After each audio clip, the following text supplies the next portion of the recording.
भोंदू अशोक खरात आणि त्याच्या पत्नीसह 5 जणांवरती शिर्डीमध्ये शेतकऱ्याची फसवणूक आणि सावकारकीचा गुन्हा दाखल झालेला आहे। या प्रकरणामध्ये कल्पना खरात अजूनही फरार आहे।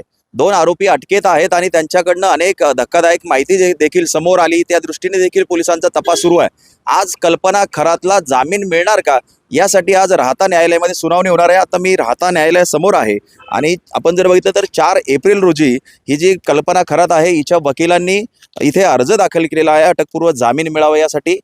मात्र त्याची सुनावणी आज होते आणि या सुनावणीकडे सगळ्यांचं लक्ष लागलंय।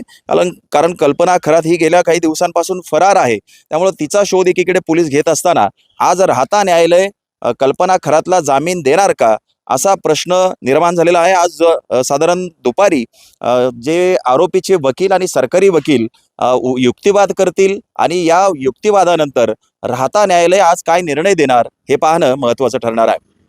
हरीश देमोटे, न्यूज 18 मराठी, शिर्डी, अहिल्यानगर।